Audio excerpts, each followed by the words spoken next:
branch or whatever you want to call it. It was called the Gertrude, and it used to be tied up at the Columbia Yacht Club. And from the time he bought it until the time he got rid of it, Steve ran the boat. It was in effect Steve's boat because we used to go out on it all the time. Yeah. I remember it. The Columbia Yacht Club Is which one's that? there's the South Boston Yacht Club, the Columbia Yacht Club. Seems to me there's another one in there too. Just the Salmon Hill Yacht Club right on Marcy Boulevard, and then there's the Dorchester Yacht Club, which is right on the expressway there. Right in the... Well, these are right next to the L Street bar. If you go by the L Street bar... Columbia down that way, okay. Yeah, going down towards the point in South Boston. Right. And they were very famous for, and still are, for, the racing boats and stuff like that, the sailing boats. Yeah. But he always was affiliated with the water, and he always used to, he always was going to the beach. He was like Leo, Yeah. He couldn't keep him away from the water, come hell or high water. Well, I think one time he said if he was rich, the one thing he'd have was a yacht, But. Yeah. But so anyway, in there he shipped out for a while. Let's put it that way. Yeah, he shipped out for a while. Yeah. Okay. I would. Yeah. Did he know? Did he know Fanny? He knew Fanny prior to.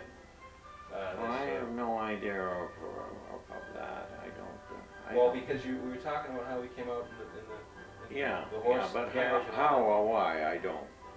Yeah. I don't know how they got together. I really have no idea how they got together. The Hurleys were old Randolph. I mean, if you want to take up the Hurley part of it, it's almost a parallel. There was a guy by the name of James, and he must have come over about the same time. And I don't know whether that's over at BC, but I had a notebook of him, and he used to be in Randolph and all of these areas, all of these houses. If you look at them, they all have little sheds on them. Yeah. And they used to work on the shoes, cut up the leather or whatever in these sheds. And I guess that what they did then was to sell them to the shoe plant, like the old Brennan shoe down here. Mm-hmm. Before they made the whole shoe. This was before the time that they all went to work in the factory. Before they had their own little. They had their own little shop. cottage industry type thing. Right. And evidently he did that because in this notebook that I read years and years ago was the cost of the leather and whatever. Yeah. And how much he sold stuff for. And also where he bought the property down on Mill Street from, I've forgotten the name of who the guy was, but it was more or less in the same time frame, roughly 1850 or whatever. Okay. And then he had William, who became the rep from this area, which I never could understand, and of which there is a picture that I gave to BC. He was the rep for this district, whatever the district was at the time, I don't know, Randolph, Braintree, Stoke, I don't know. Mm-hmm. And 1885, 1886. So James had this William, who would have been my grandfather. And he had another son by the name of Edward, who owned that first house of the three that I tried to show you. On Mill Street. On Mill Street. And then there was two other chaps by the name of Morris and Jim. And that's another piece of property. As you go around the corner, you're almost down on the Holbrook Depot, and you go around the corner, Yep. right at the corner, there used to be a little house. And that's where the Hurleys lived, Morris and Jim. They never married, on the left. They never married, and they owned all that land in back there. It went way back. Kind of wet back there, right? I mean, well, right where they lived there. No, it wasn't wet. To the right it was. Yeah. But up and back there are hills and pine trees, and they used to take good care of it. They had a pond in back there, and there were ducks and stuff. And I remember sneaking down there cutting pine trees for Christmas. So these would be your uncles? These would be uncles. One of them was a paper hanger. What the other guy did, I didn't know. I don't know. I don't know.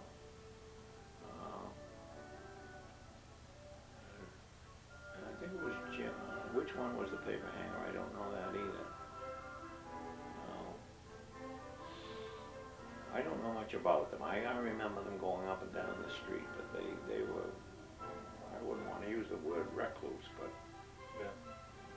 They just weren't public people. no. And one of them was an excellent paper hanger, except that sometimes you had to wait a long time for him to do the paper hanger, because not only was he pretty good, but he needed a lot of health medicine to, and sometimes it would take him a while to, between jobs, but anyway. So, and he had Fanny. No, well, wait a minute. Then William, who was the rep, I don't know what he did. It's a strange thing. Now, when I was a kid, he built the house on the right, what you call the Hart house now, where Mary lives. He built that in 1900. This is William Hurley. This is William. Yeah. And his daughter would have been. He had 3 daughters: Fanny, Frances, and Mary, who became the superior of a convent. It used to be called the Daily Industrial School. It used to be a school for girls on Train Street in Dorchester. It was very well known in those days, and fulfilled a great need, because it was an interesting thing. In order to go to this particular school, you had to be minus one parent, and you had to pay tuition. Yeah. So it was really kids who didn't have a full home, or they only had a single parent. Right.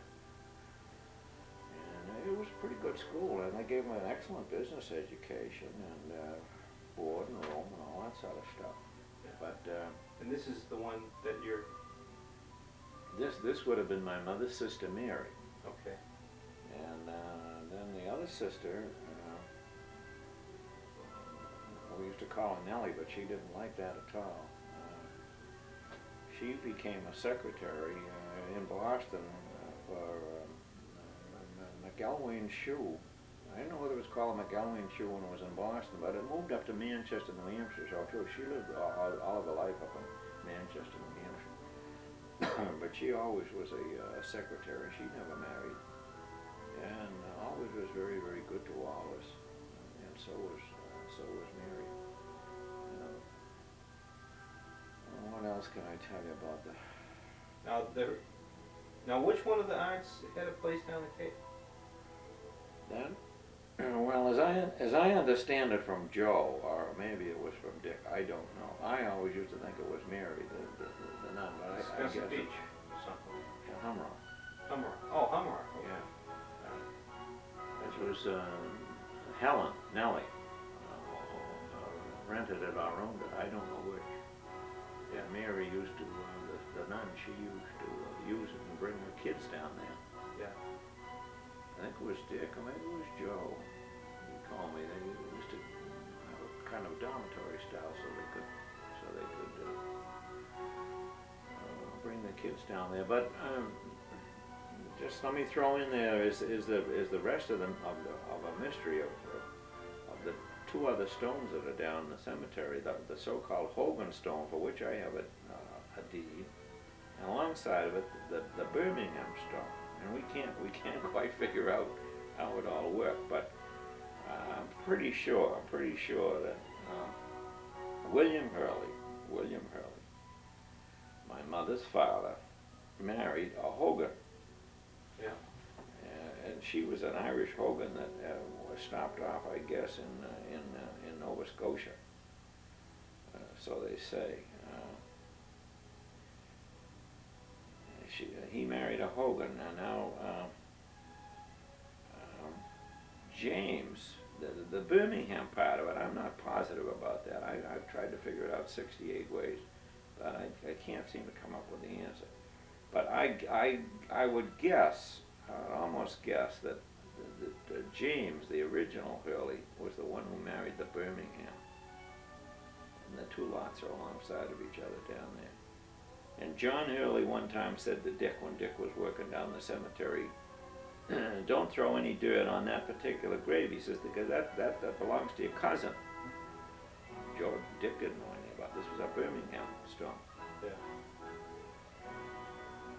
So there's Birminghams and Hogans, but and exactly what it is, but I'm sure that Pa, William Hurley, married a Hogan, and it just must have been. I don't understand it. The only other Birmingham way that it could possibly be would have been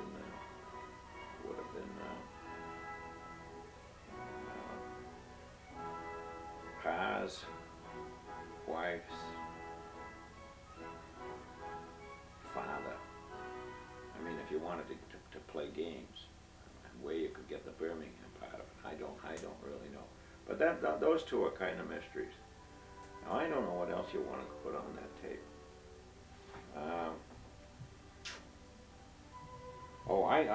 I wrote down here a couple of things. Are you pretty nearly out of the... No, I think we have plenty of tape. I got down here, I'm going to give you this. This is the stuff that I think is in the BC Library. I'm sure I gave it to you at one time before. And I had written it down to Chris, too, something about... it's all the same thing.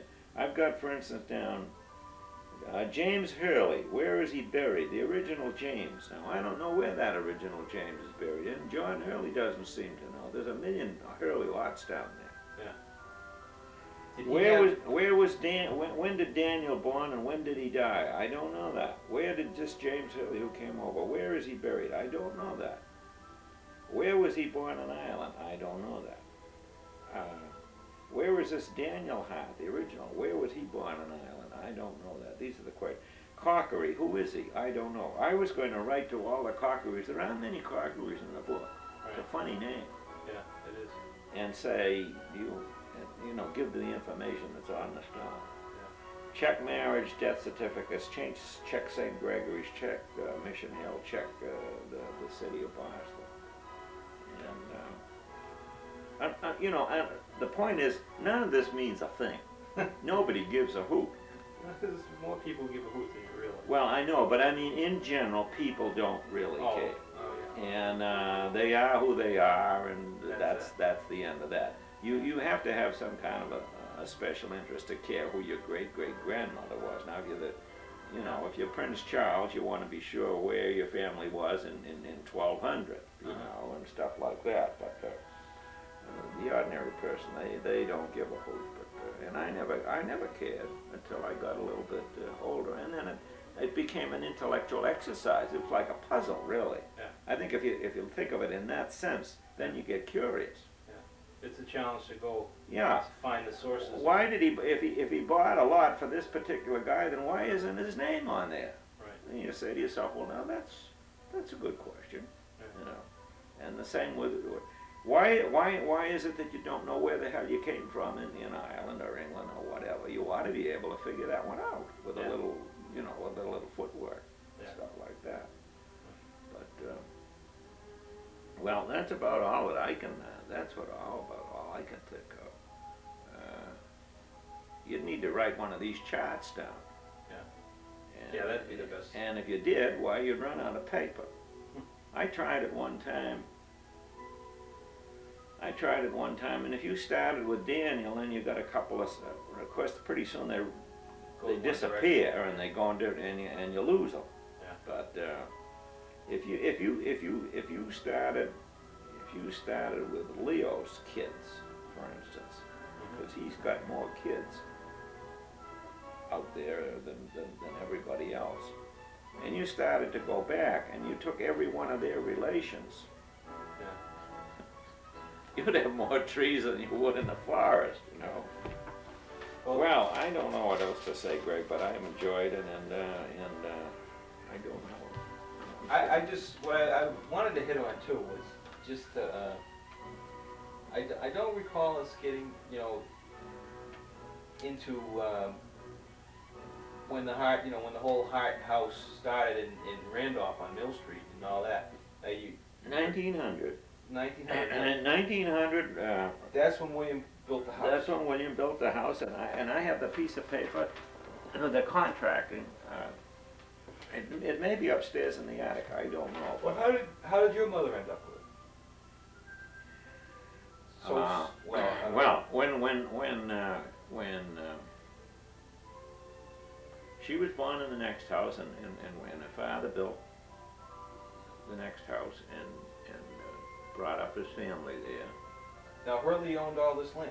he owned the original James owned all that land, and I presume he gave some of it to each son or whatever. Going right down Mill Street, for the most part. Well, those three Yeah.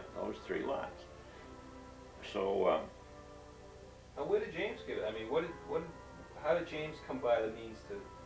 Well, James evidently was in the leather business, or the shoe business, and he must have made enough money to be relatively independent. Do we know how James got to Randolph? Did he come directly to Randolph? I have no, I don't know. I don't know. It's faintly in the background. Faintly in the background, he had a brother. Now I'm going, I don't know where this is coming from. Who, when he immigrated, he went to Chicago. I'm pulling that really out of the wastebasket. But he came out here originally, as far as I can recall. Yeah. Whatever I have read shows him way out here in the 1850s. Mm-hmm. And when he bought the property, I don't really know. But the way that Fanny came by the house was that by the time Fanny and Steve were married, Mary was gone, Nellie was gone. Married or? No, that neither of them married. One was the nun, Oh, that's right. and Nellie was always remained single. And who else would there have been? And his wife had died. Mm-hmm. So when Fanny got married, she was taking care of her father. Okay. He was retired. What he did, I don't really recall. I don't ever recall him doing anything except he had a huge garden. He was a state rep though. What? This was the He guy. was the guy who was a state rep. But that wasn't a full-time job. That wasn't a full-time job. What he did, I don't really know. Yeah, I suppose he was in the shoe business. I don't know. Yeah. But anyway, when Fanny got married, she was the only one at home and taking care of Pa, as we used to call him. So Steve came to live with them. Mm-hmm. So when Pa died, he willed the house to Fanny. Mm-hmm. When did he die? 1927. Isn't that strange? I can remember one date. That was 2 years after Joe Hart died. I mean, Joe Hart was born. Because I think I was 1927. I think I was 14 years old. I can remember him dying. In the house? I can remember him dying in the house. I can remember going upstairs the day he died or the day before he died. Had he been sick? Yeah, I think he had what in those days they called jaundice. Mm-hmm. Become yellow, which would be kidneys. In those days they didn't have any way of curing it or anything like that. Yeah. And how old would he have been when he died? He was 76. That's another thing I can remember, strangely enough. He was So he was 76 in 1927. in 1927. So we had to be born around 1850. Roughly 18. Somewhere in that vicinity. 1850. In other words, when James came over here and got married, they all that stuff fits together. Right. But you've got to sit down. You got to take all the dates and kind of move them all around. Yeah. And that's how sometimes if you check the dates on that stone that I'm telling you about, certain things work and certain things don't work. Right. You say, well, she must have been something like that. Mhm. And it doesn't, on the dates, it doesn't work. Yeah. So you say, well, that doesn't work. I mean, I went through it not that many years ago, but I mean, I had a spell where I went through it, but I have forgotten it now. Yeah. So I just don't know, but there are some things that I would like to know, not that, you'd like to know. And Billy, I think, is kind of curious. Yeah. Uh, I mean, beyond the things you just mentioned. Well, I think he'd like to know a couple of these other little things, if you could find out. And I know Joe now gets interested, your father, he gets interested in Dick, what happened? How about these Hogans and how about the Birminghams? That's not like the King of England where you got all this stuff and it's important. I mean, you're just ordinary people and all that sort of stuff. But your relatives are just as important, whether you're... Well, it kind of makes you realize that you're not alone, that's the thing. Well, that's a big thing. Yeah. And And that it's all connected one way or another, for good or for bad or whatever, I mean, it's still... Yeah, and the older you get, sometimes you hear more truthful stories, like, Charlie or Harry or Walter used to like his beer and whatever, but you don't talk about that when you're young because you don't know, Yeah. you don't pay any attention to it, or you don't notice it or whatever, But, yeah, you do get kind of interested, and sometimes I don't feel bad, but I mean, if you have one child or you have two children or you don't have any children, Yeah. sometimes, I mean, I know your heart's broken, and you can rub that off the tape, but That's all right. there does seem to be, as you get older, a need to be a part of something. Sure. That's why you get so much trouble with adopted kids.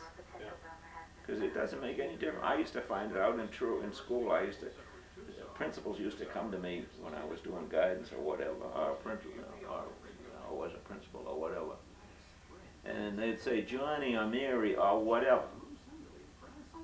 I can't figure them out.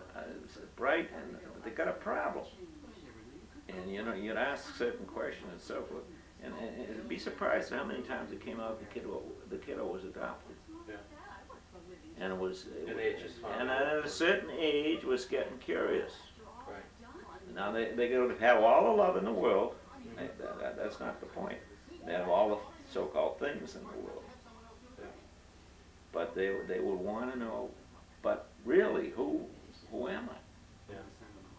Well, If with a little psychology, you can figure that out. Yeah. So. Well, anyway. The other thing we didn't hit on was, I want you to tell me about when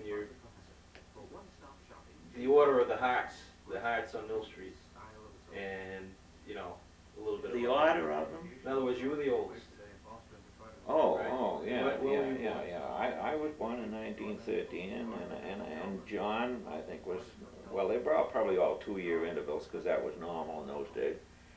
John would have been probably 1915, and Leo would have been probably 1917, and Francis would have probably been 1919, and Dick would have probably been 1921, and Joe would have probably been 1923. You know 25. 25, but it was roughly in there. Roughly that order. Roughly in there. And then there was one then there was a seventh boy. His name was Robert, but he died within, I don't know, a couple of weeks, I think, or a week or something like that. Younger than Joe, or? Pardon? What? Younger than Joe. Oh, yeah? A seventh boy. His name was Robert. And I can remember it because I was old enough. Right. But that was the order. And John, who was John used to work for what's that big trucking company that postal UPS? UPS. He used to drive. He was an excellent mechanic. He went to Boston Trade School. In those days, they used to have those. The Boston Trade School kids used to have an ROTC unit. Yeah. And they were pretty damn good. He was a captain in the ROTC. you're running out of gas. No, go ahead. And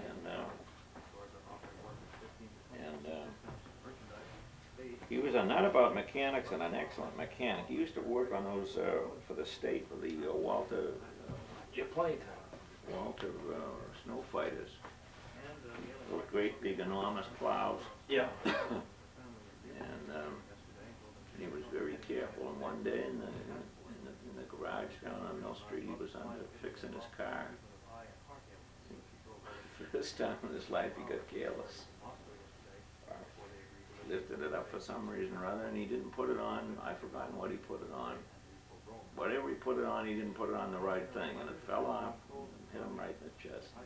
Oh, Yeah. I remember that. Were you home then, or this was right at what, 45 or 46? Well, he was 30, so whatever year it was, I don't know offhand what year it was. I know he was 30 years old. Because Dad had told me that he was still in the service. I thought. Could be. But Could it be. wasn't John during never the went war. in the service. John never went in the service. Well, he was older. So I mean, in other words, he wouldn't have been. Well, I don't know if he might have. I don't know what the story was. I really don't know what the Were you home when he got killed? Or? I was home, or I was married down the street. Steve went out and found him. And I guess they called me, yeah. I was down, because I lived down at the corner of Mill and North at the time. I was married. But other than that, you know as much as I do.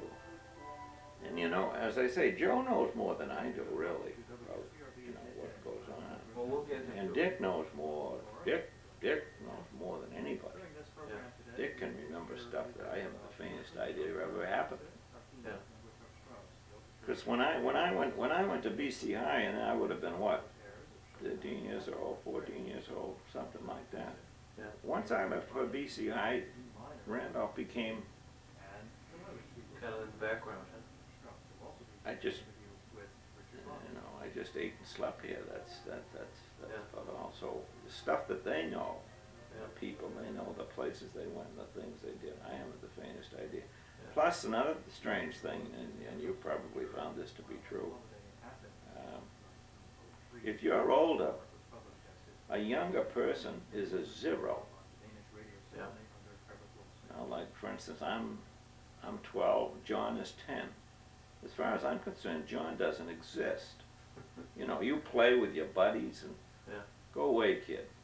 Yeah. I mean, it is until you get older that you. I mean, when Joe was in the service and I didn't know Joe, your father, I wouldn't have known that he existed in if you know what, putting it in a certain context. We weren't that close. Yeah.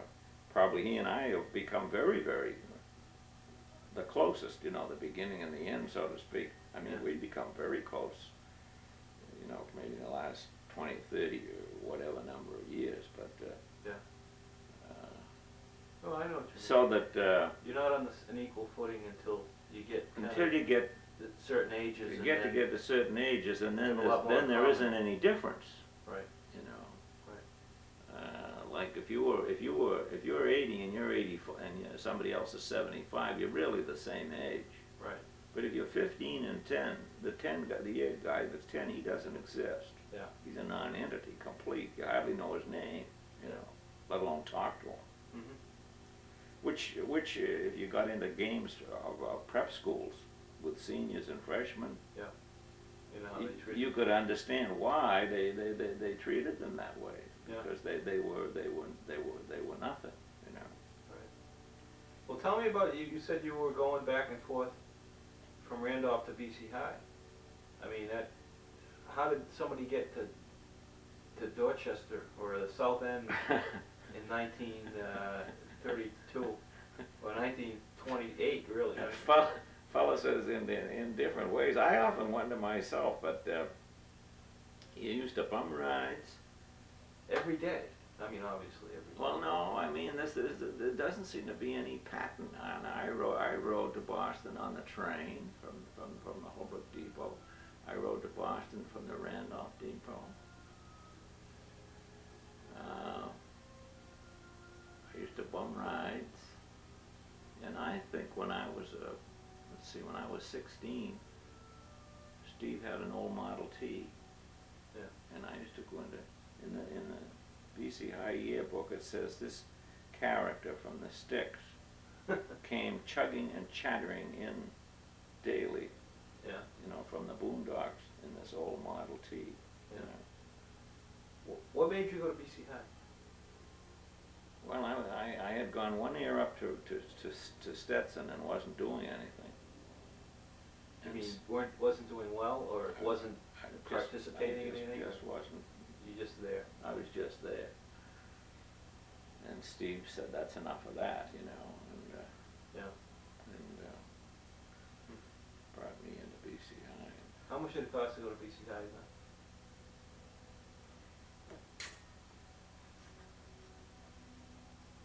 $120 maybe, or was it? Sounds high. It was, that's not it. BC was 120. BC High might have been 80 or something like that. Yeah. But strangely enough, it was hard to get the money. They used to have a guy come every month and they'd knock on the class, and they weren't shy. Yeah. May I see Mr. So-and-so, Mr. So-and-so? You haven't paid your tuition. This a priest or something? Somebody from the treasurer's office. Yeah. They still do that. I'll tell you. Yeah, In high school anyway. I would imagine. Yeah, they still do that. They say they weren't shy at all, things like that. Huh. But that was part of the custom, which of course. I mean, there couldn't have been a lot of kids coming from 15, 20 miles away going to BC High. Oh no! I was like a person from the moon. I mean, they didn't even know there was a place called that. Yeah. And it must be at least near Florida, Yeah. you know. Or Rhode Island or something. And it must take you, you must have to get up at 4 o'clock, you know. Yeah. Truth How long of did it take? the- It took a half an hour. Truth of the matter, I could get to BC High more quickly than the kid from Southie. Yeah. 'Cause of the And train. when they would give me the business, you know, I'd say, well, what time did you leave home? I said, well, I left home 5 minutes earlier. But see, they had no conception of where. Oh yeah. Randolph was, you know, say that might have been God knows what Randolph. Well, I'll tell you. And there was nobody else. I mean, there was nobody else that went there.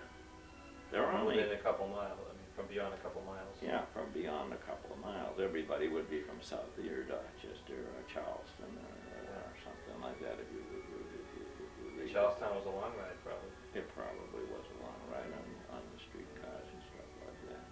But if you took a train, went to the South Station, and then took the L, you'd be there in relatively speaking no time. If you took a car, Yeah. went down through Boodle Avenue, I mean, Yeah.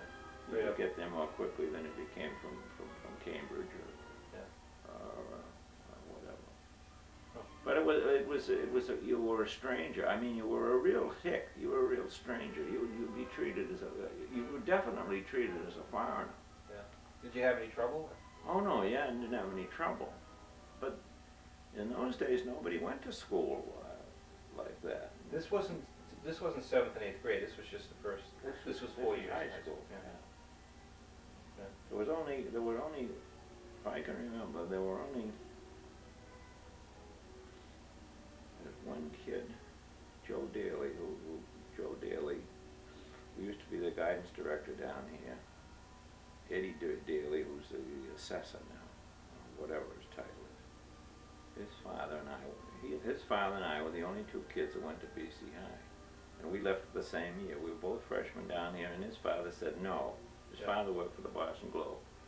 So he and I went, but he had Latin, so he went in the sophomore year, and I didn't have Latin, so I went in the freshman year. But we were the only 2 kids from Randolph. And I don't think there'd ever been another one before. Whether Joe Donovan went, I don't think there'd ever been any other kid that ever went to BC High.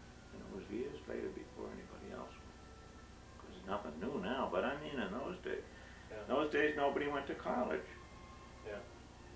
There was Frank Leahy, who's still alive, he went to Dartmouth. There were two or three well-to-do kids in the 1920s who went to Dartmouth From Randolph? from Randolph.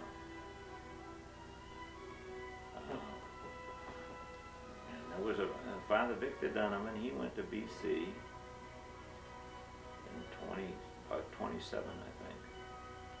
And Joe Ryan and Jim Riley went to BC, and I think it was 28.